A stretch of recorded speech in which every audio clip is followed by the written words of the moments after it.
li tax ñu ànd ak président Idrissa Seck def ni ci mbër yi nga xam ni ñoo nekk ci langue politique bu ñu xoolee mbër yi fi nekk yëpp mbër kaamil bi nga xam ni tey ji am na taxawaay am na dayo pour mën a jàkkaarloo ak Macky Sall aw la yoon dëgg rek a neex yàlla aujourd'hui président Idrissa Seck la moom mooy l'adversaire naturel de Macky Sall mooy challenger naturel de Macky Sall parce que aujourd'hui man li ma yitteel mooy jàpp naa ni Macky Sall bés bu mu passé ci réew mi rek mi ngi gën a nësaxal Sénégal danger la ci Sénégal kon man li may liggéey mooy lu fi jëlee président Macky Sall te comme tey jii comme ci ñoo loolu la ñuy liggéey mbër mi nga xam ne moo gën a am taxawaay mooy Idrissa Seck loolu moo waral ñun ñu ànd ak moom ci ngor ak dignité boo xamante ni jàpp nañ ni yoon wii dinañu may beneen alternance plus qu'une alternance dinañu may beneen alternative boo xamante ni dinañu fi jëlee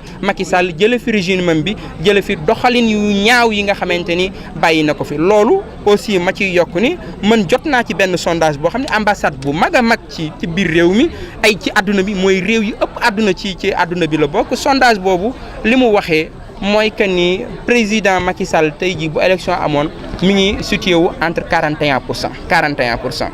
mais sondage boobu li ëpp solo mooy li mu wane mooy Sénégalais yi ki ñu gis ni tey jii moo ëpp taxawaay pour jële fi Macky Sall pour dindi ko fi mooy Idrissa Seck sondage boobu mi ngi koy situé entre 20 et 21%. loolu li muy waral rek mooy am na dynamique bu judd suñu ko continuer suñu objectif mooy ñu dem ba plus de 33%, 35% pour premier tour pour ñu dem deuxième tour xam ne bu ñu demee deuxième tour dinañu fi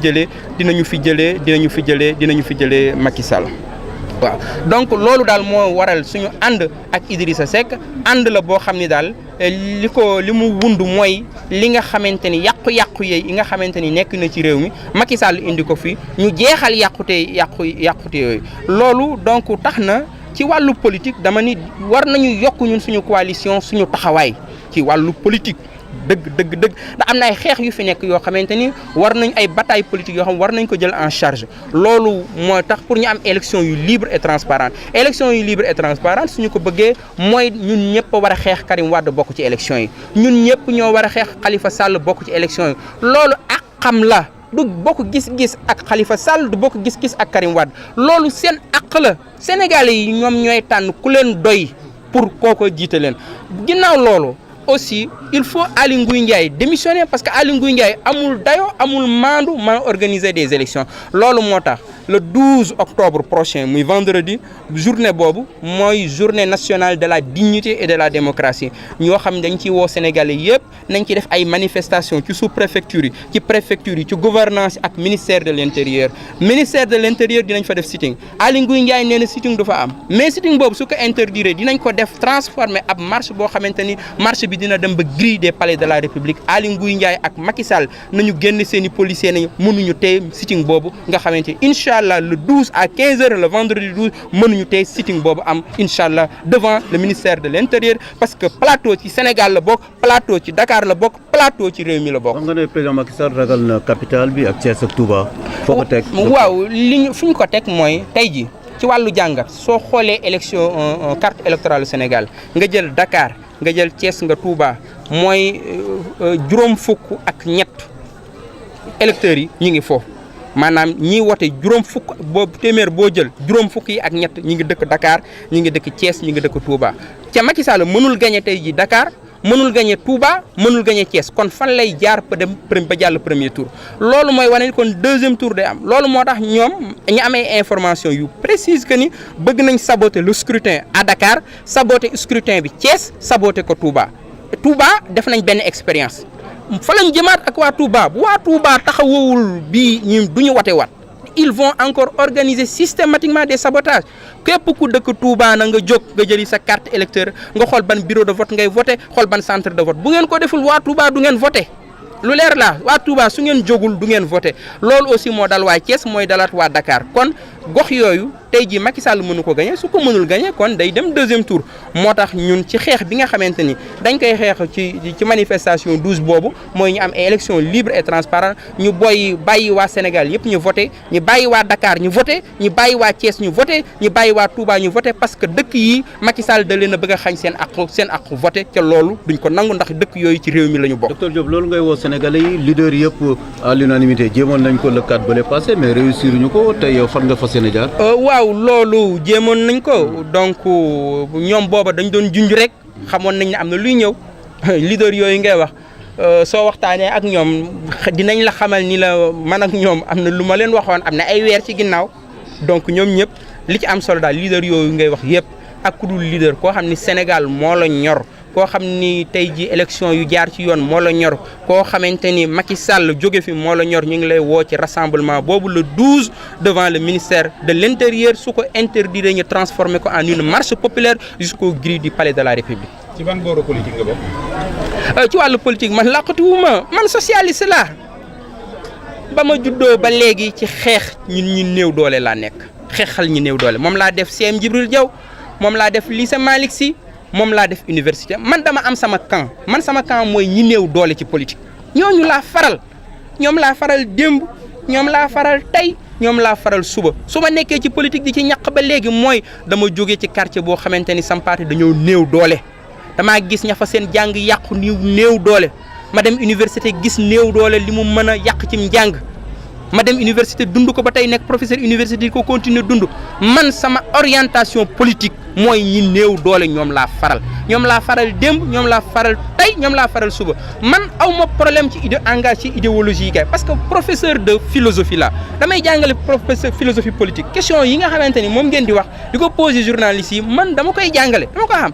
kon man sama camp dafa leer gauche la bokk socialiste la mais dama ne am na lu ëpp solo loolu gauche loolu ay bataille académique la droite dëkk tubaab yi mu jógee sax ñoom dépassé nañ lool am na yooyu bu sol la rek pour tegtal mais am na lu ko ëpp solo lu ko ëpp solo mooy Sénégal gii nga xam ne dañ koo doonoo ci suñuy maam tey jii nga xam ne bu ñu seetaanee Macky Sall taal ko yàq ko Sénégal googu nañ ko sauver bu ñu sauver Sénégal taxawalaatal suñu démocratie taxawalaatal suñu institution ba pare bu boobaa bu ñu neexee ñu dellu si waat ci suñuy xeex gauche droite socialistes libéraux yooyu marxisme communisme bu boobaa je t'inviterai donc sama cours de philosophie politique bu boobaa on pourra faire un cours socialisme et libéralisme point. peut-être dernière question Babacar lan nga fas yéene indil président Idrissa Seck parce que déjà c'est le Rewmi c'est un grand parti coalition bu mag la fas yéene dem beneen bi également ndax pare nga lu la teg rek nga tegoo ko ci biir coalition boobu.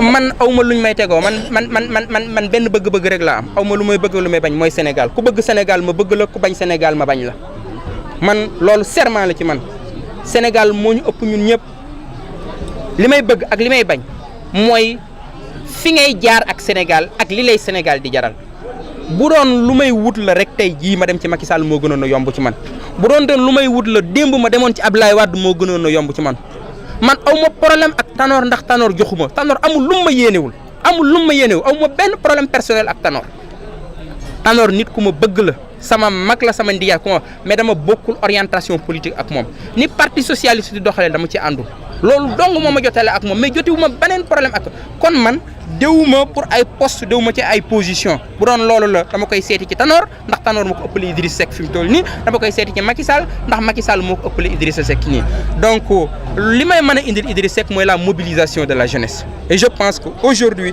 sama objectif mooy mobiliser jeunes yi ñoo xam ni Idrissa Seck mooy le candidat qu'il nous faut mooy candidat bi nga xamante ni moo war a porter les espoirs et les espérances de cette jeunesse et je pense que suñu dégloo yoon wi ñu koy teg dina dugg giri palais de la république ca bal du tàkk donc dara du xew. donc loolu ci mooy suñu taxawaay ci wàllu politique. jërëjëf docteur. lay askan wi. Qu'est-ce qui motive un peu ce choix historique au soir vous avez décidé de soutenir la candidature du président Idrissa Seck à la prochaine présidentielle? Parce qu'aujourd'hui il faut sauver le Sénégal. Ce qui est en jeu, c'est la survie du Sénégal. C'est la survie de notre République. C'est la survie de notre démocratie.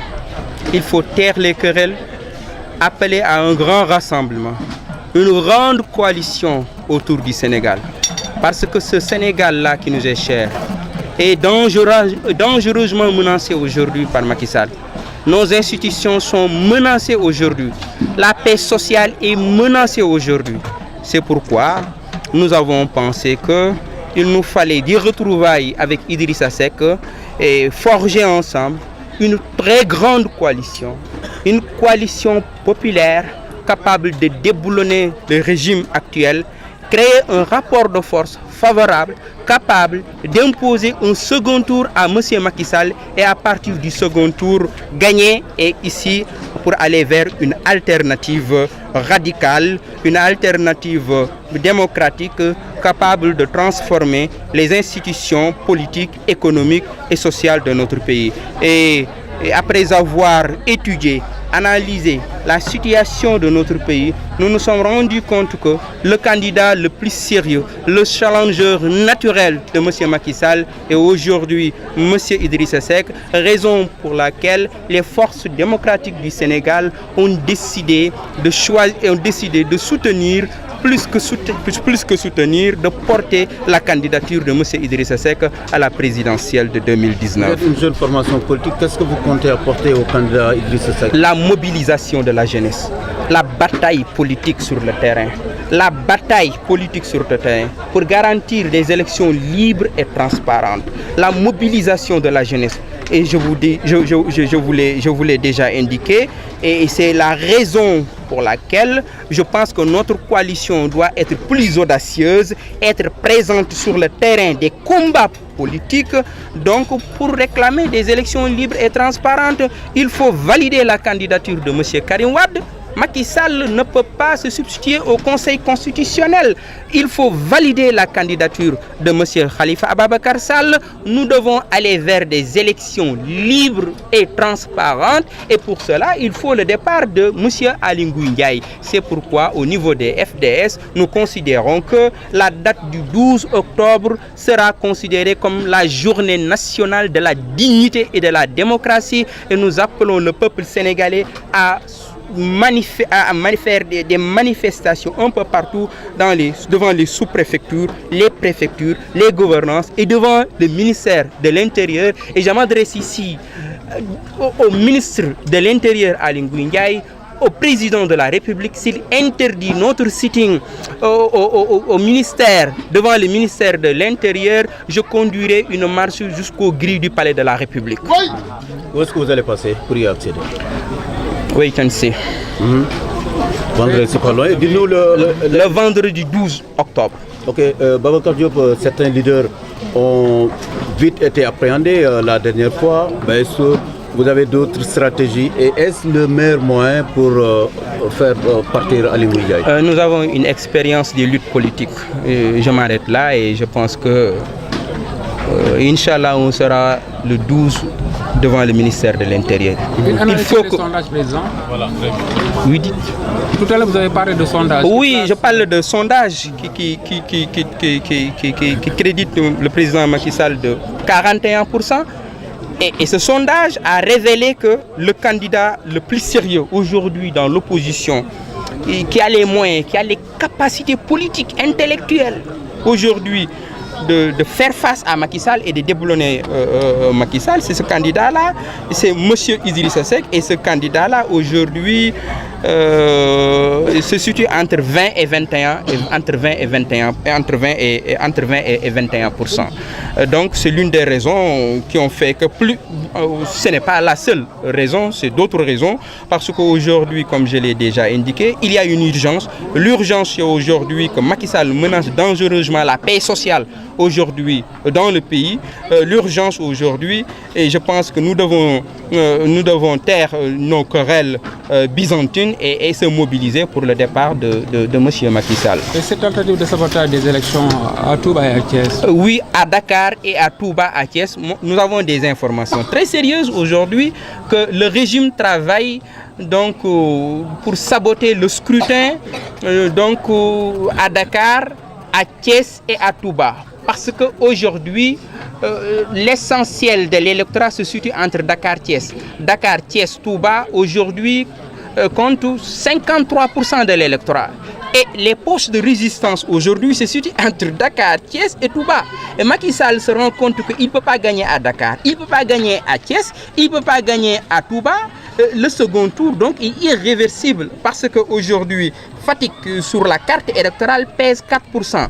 4,5%. Matam sur la carte électorale pèse 4% aujourd'hui. Scientifiquement, politiquement, aujourd'hui, le deuxième tour est inéluctable. Macky Sall ne peut pas gagner ni à Dakar, ni à Thiès, ni à Touba.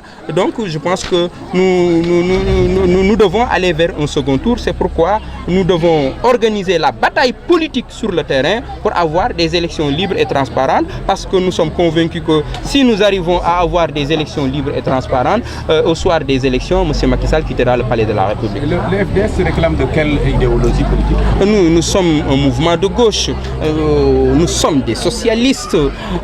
Idrissa Seck est un libéral, nous sommes dans une coalition. Mais arrêtez les querelles byzantines pendant que Constantinopolis brûle. Arrêtez de discuter du sexe des anges. Il ne faut pas tomber dans l'erreur des prêtres qui, à Constantinopolis, discutaient du sexe des anges pendant que Constantinopolis brûlait. Aujourd'hui, taire les querelles byzantines. Nous aurons les contradictions secondaires. Nous aurons le temps de revenir. Nous avons une identité politique. Nous sommes un mouvement de gauche. Nous ne sommes pas des réumistes. Nous ne sommes pas des libéraux. Nous ne sommes même pas des idis. Nous avons refusé d'être khaliféistes, nous avons refusé d'être tanoristes, nous ne sommes même pas des idées. Mais nous sommes dans le cadre d'une coalition politique. Et cette coalition a un visage, cette coalition aura un nom, cette coalition aura un leader. Le leader, c'est M. Idrissa Seck. Nous travaillerons avec M. Idrissa Seck sur la base d'un projet politique, d'un programme politique qui prend en charge nos préoccupations, notre identité politique. Voilà notre sensibilité. Nous n'avons aucun complexe. Moi, je ne suis pas un libéral. Ça doit être très clair. Je le proclame. Toute ma vie, depuis le mouvement LF, indique que je suis de sensibilité de gauche. Je suis un socialiste. Je resterai socialiste, mais j'accompagnerai le président Idrissa Seck dans ce combat parce qu'aujourd'hui, ce qui est en jeu, c'est la survie du Sénégal, c'est la survie de notre démocratie, c'est la survie de notre République. Voilà. Taire les querelles byzantines et se mobiliser autour de l'essentiel. L'essentiel, c'est cela qui dépasse les batailles idéologiques. L'essentiel, c'est le Sénégal. Le Sénégal, rien d'autre que le Sénégal. Est-ce que ce compagnonnage ne va pas accoucher d'une souris parce que Babacar Diop est un esprit libre alors que Idrissa Seck est quelqu'un de féodal, entre guillemets. C'est vous qui le dites. Si vous avez des preuves pour le dire, vous n'avez qu'à l'écrire. Ça vous engage. Mais l'homme que j'ai rencontré, que j'ai vu, avec qui j'ai travaillé, il me semble conscient des enjeux. C'est ça le plus important. Ce n'est pas les clichés que les autres projettent sur Idrissa Seck. Cela ne m'intéresse pas. Et qu'il soit conscient aujourd'hui des enjeux. S'il est pénétré par ce sentiment, s'il partage cette conscience qu'aujourd'hui que le pays est en danger et qu'il a de l'énergie, qu'il est disponible pour la jeunesse de notre pays, qu'il est disponible pour le Sénégal. S'il est prêt pour ce combat, je lui tends la main et je pense qu'il est prêt. À partir de ce moment, je serre la main du président Idrissa Seck et nous allons déblonner le président Macky Sall. C'est moi qui vous le dis.